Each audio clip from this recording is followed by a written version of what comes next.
Assalamualaikum warahmatullahi wabarakatuh. Perkenalkan, nama saya Ramla Ramadhani dengan NIM D0222029 kelas Informatika D. Di video ini saya akan menjawab soal UTS Etika Profesi. Nomor 1, eksplorasi literatur etika profesi. Buat ringkasan komparatif dari kedua kasus tersebut dengan fokus langkah-langkah penyelesaian masalah yang diambil oleh profesional TI. Saya mengambil dari jurnal 1, judulnya Praktik Finansial Teknologi Ilegal dalam Bentuk Pinjaman Online Ditinjau dari Etika Bisnis. Kasusnya yaitu isu hukum yang menjadi permasalahan dalam praktik peminjaman online adalah penyalahgunaan data milik konsumen peminjam tanpa izin oleh pihak platform dengan cara mengakses data pada perangkat telepon seluler sebagai cara melakukan penagihan utang kepada debitur. Pelanggaran yang terjadi pada konsumen peminjaman atas penyalahgunaan data pribadi pada jaringan seluler oleh perusahaan penyedia platform, diantaranya penagihan intimidatif, penyebaran data pribadi pada kontak yang ada di nomor milik konsumen hingga pelecehan seksual. Jurnal 2 yaitu peran pendidikan terhadap etika penggunaan teknologi informasi. Kasusnya yaitu pelanggaran etika komputer. Salah satu merupakan kejahatan dunia siber adalah serangan siber atau cybersquatting, yaitu upaya mencuri, mengubah, atau menghancurkan data atau sistem komputer milik seseorang. Ringkasan komparatif. Kedua jurnal menekankan pentingnya etika dalam teknologi dan bisnis. Kedua kasus menunjukkan adanya pelanggaran etika yang mempengaruhi individu atau konsumen. Dalam penyelesaian masalah, profesional TI perlu mengedepankan prinsip-prinsip etika dalam tindakan mereka. B. Jelaskan bagaimana prinsip-prinsip etika profesional yang disarankan oleh penulis jurnal tersebut dapat diterapkan dalam kasus yang Anda ketahui sebelumnya. Dalam menghadapi serangan siber dan penyalahgunaan data pada peminjaman online, profesional TI perlu mengembangkan solusi keamanan berbasis tujuan teknologi informasi untuk membantu masyarakat sambil meningkatkan keterampilan interpersonal. Selain itu, mereka harus berkomitmen pada kejujuran dan memastikan platform teknologi dirancang sesuai kebutuhan konsumen, sambil memberikan edukasi tentang hak privasi dan penggunaan teknologi yang aman. Dalam menghadapi serangan siber dan penyalahgunaan data pada peminjaman online, profesional TI perlu mengembangkan solusi keamanan berbasis tujuan teknologi informasi untuk membantu masyarakat sambil meningkatkan keterampilan interpersonal. Selain itu, mereka harus berkomitmen pada kejujuran dan memastikan platform teknologi dirancang sesuai kebutuhan konsumen sambil memberikan edukasi tentang hak privasi dan penggunaan teknologi yang aman. Nomor 2, analisis keputusan etis berbasis riset. A. Analisis studi kasus tersebut dengan mengidentifikasi faktor-faktor etis yang dipertimbangkan dalam pengambilan keputusan. Studi kasusnya yaitu dilema etis pada bisnis outsourcing. Studi kasus pada PT Sejahtera Abadi Malang, Jawa Timur. Dalam PT Sejahtera Abadi, dilema etis muncul dalam praktik outsourcing yang mereka terapkan. Dari penelitian teridentifikasi beberapa faktor etis yang mempengaruhi pengambilan keputusan perusahaan, yaitu kepastian kerja. Pekerja outsourcing tidak mendapatkan kepastian kerja jangka panjang karena perusahaan menerapkan sistem kontrak. Yang kedua, kompensasi gaji pekerja outsourcing berada di bawah standar yang melanggar hukum ketenagakerjaan. Selain itu, perusahaan tidak memberikan THR dan pesangon, menunjukkan ketidakadilan kompensasi keberlanjutan. 3. Kerja, tidak adanya jaminan kerja jangka panjang menimbulkan ketidakpastian bagi masa depan pekerja. Ketidaksesuaian hukum dan etika. Meskipun tidak melanggar hukum, keputusan perusahaan tidak memberikan THR dan pesangon dianggap melanggar prinsip etika. Perlindungan pekerjaan. Perusahaan perlu meningkatkan perlindungan terhadap hak-hak pekerja, termasuk kompensasi dan kepastian kerja. B.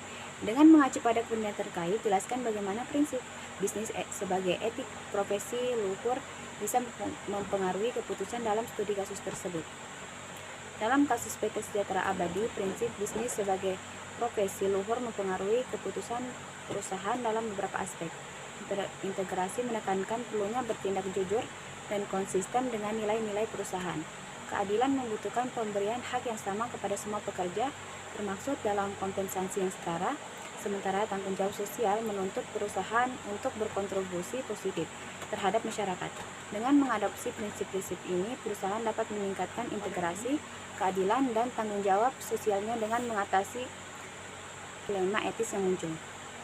Yang ketiga, penelitian dampak cybercrime. Lakukan tinjauan literatur tentang dampak cybercrime terhadap masyarakat dan profesional TI. Jelaskan temuan dari minimal 3 artikel yang berbeda. Artikel 1, analisis ancaman cybercrime dan peran sistem biometrik. Kerugian akibat cybercrime sulit untuk diperkirakan dan diverifikasi dengan tepat, karena selain kerugian finansial, kerugian lain akibat rusak, hilang, atau bocornya data pribadi akan mengakibatkan turunnya reputasi perusahaan. Artikel 2, pengaruh dan penanganan siber dalam perkembangan teknologi informasi. Cybercrime didefinisikan sebagai perbuatan yang melanggar hukum dan tindakan yang dilakukan dapat mengancam dan merusak infrastruktur teknologi informasi seperti akses ilegal, percobaan atau tindakan mengakses sebagian maupun seluruh bagian sistem komputer tanpa izin dan pelaku tidak memiliki hak untuk melakukan pengaksesan. Artikel 3, kejahatan teknologi informasi cybercrime dan penanggulangannya dalam sistem hukum Indonesia. Tindakan pidana cybercrime memakan korban dengan jumlah sangat besar, terutama dari segi finansial. Kebanyakan dari korban hanya bisa menyesali apa yang sudah terjadi. B. Buatlah penjelasan tentang bagaimana profesi TI dapat berkontribusi terhadap penanganan cybercrime berdasarkan literatur yang telah Anda baca. Profesi TI memainkan peran krusial dalam penanganan cybercrime. Dengan menciptakan keamanan melalui teknologi cybersecurity, ini tidak hanya menjaga informasi pengguna tetapi juga memastikan integrasi sistem. Selain itu, profesi TI mendukung modernisasi hukum pidana dan meningkatkan standar keamanan jaringan komputer untuk menjadikannya sesuai dengan konvensial internasional. Selanjutnya, melalui kegiatan edukasi, mereka berupaya meningkatkan kesadaran masyarakat tentang risiko dan dampak dari cybercrime. Pemikiran hacker juga digunakan untuk mengidentifikasi potensi kelemahan dalam sistem sambil secara proaktif melakukan patch dan menerapkan solusi teknologi seperti firewall, antivirus, IDS, dan IPS untuk melindungi infrastruktur digital dari ancaman siber. Keempat, sintesis etika dan hukum dalam TI. Carilah artikel hukum yang membahas tentang kelemahan etis dalam privasi dan perlindungan data. Judul artikel, kebijakan privasi dalam kurung privasi polisi dan peraturan perundang-undangan sektoral platform digital vis-a-vis kebocoran data pribadi. Analisis dan bandingkan pendekatan hukum dalam dua negara yang berbeda terhadap masalah yang sama. Amerika Serikat, Common Law System, kebijakan privasi, menggunakan pendekatan self-regulatory dalam pelindungan data pribadi yang berarti perusahaan berusaha untuk mengatur dan mematuhi standar privasi mereka sendiri. Kelemahannya itu pendekatan self-regulatory mungkin kurang konsisten dan tidak selalu memadai dalam melindungi privasi pengguna. Selain itu, ada resiko bahwa perusahaan mungkin tidak selalu mematuhi standar yang telah ditetapkan. Kedua, Uni Eropa Civil Law System, kebijakan privasi menggunakan government regulation yang mengharmonisasi hukum privasi di seluruh negara anggota Uni Eropa melalui General Data Protection Regulation. Kelemahannya, meskipun ada regulasi yang ketat, implementasi dan penegakan hukum bisa menjadi tantangan, terutama karena perbedaan interpretasi dan penerapan di setiap negara anggota Perbandingannya, Amerika Serikat menggunakan pendekatan yang lebih fleksibel dengan self-regulatory, sementara Uni Eropa memiliki regulasi yang lebih ketat dengan pendekatan government regulation. Keduanya memiliki kelemahan dalam penerapannya, baik itu dari sisi konsistensi maupun penegakan hukum. B. Dengan merujuk pada artikel tersebut, jelaskan bagaimana Anda sebagai pemimpin TI akan menanggapi jika dihadapi pada situasi serupa. Sebagai pemimpin TI, saya akan mengakui kebutuhan untuk sebuah global framework on privacy protection sebagai platform bersama untuk menyelesaikan masalah terkait data pribadi. Saya akan memahami baik pendekatan self-regulatory seperti di AS maupun di government regulation seperti di Uni Eropa untuk mempersiapkan strategi yang tepat. Dalam implementasi, saya akan mengadopsi sisi praktik terbaik dari kedua sistem, menetapkan standar internal yang ketat namun fleksibel, dan mematuhi regulasi yang ada. Saat akan berkomitmen untuk mengkomunikasikan kepada pengguna tentang bagaimana data dikelola dan dilindungi, serta memberikan edukasi mengenai hak privasi mereka.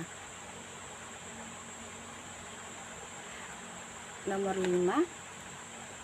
Studi literatur profesi luhur dalam TI. Review literatur yang menggambarkan konsep profesi luhur dalam konteks TI dan bisnis. Skandal keuangan Lehman Brothers, kepentingan orang yang dibantu. Studi kasusnya, saat Lehman Brothers mengalami kebangkrutan pada 2008, banyak investor dan karyawan yang kehilangan tabungan dan pekerjaannya. Profesi luhurnya sebagai perusahaan investasi, Lehman Brothers seharusnya bertindak dengan integrasi dan transparansi kepada investor. Namun praktik akuntansi kreatif dan penangkapan informasi yang tidak jelas mengecewakan kepercayaan investor. Di kasus yang kedua, skandal emission diesel Volkswagen, kepentingan orang yang dibantu. Studi kasusnya itu, konsumen yang membeli kendaraan VW diesel percaya bahwa kendaraan mereka ramah lingkungan, padahal tidak. Profesi luhurnya sebagai produsen kendaraan, VW seharusnya bertindak dengan integrasi dan memberikan informasi yang jujur kepada konsumen mengenai emisi kendaraan mereka. Namun VW menggunakan perangkat lunak untuk memanipulasi hasil uji emisi. Dalam kedua kasus tersebut, perusahaan tidak mendahulukan kepentingan orang yang dibantu dan tidak mengabdi pada tuntunan luhur profesi. Hal ini menunjukkan ketidakpatuhan terhadap prinsip-prinsip moralitas tinggi yang disebut oleh Magnisuseno et al., yaitu bertindak sesuai dengan tuntunan profesi, sadar akan kewajiban, dan memiliki idealisme yang tinggi. B. Buatlah kesimpulan mengenai bagaimana prinsip-prinsip tersebut dapat diterapkan untuk menghadapi tantangan pemenang mengambil semua dalam industri TI saat ini. Dalam menghadapi tantangan pemenang mengambil semua dalam industri TI, prinsip profesi yang luhur seperti mendahulukan kepentingan pengguna, menjaga integrasi dan transparansi, bertindak sesuai dengan etika profesi, sadar akan kewajiban, dan memiliki idealisme tinggi sangat penting diterapkan. Dengan prinsip-prinsip ini, industri TI dapat beroperasi dengan lebih etis, bertanggung jawab, dan berkelanjutan. Sekian video dari saya, kurang lebihnya mohon dimaafkan. Wassalamualaikum warahmatullahi wabarakatuh.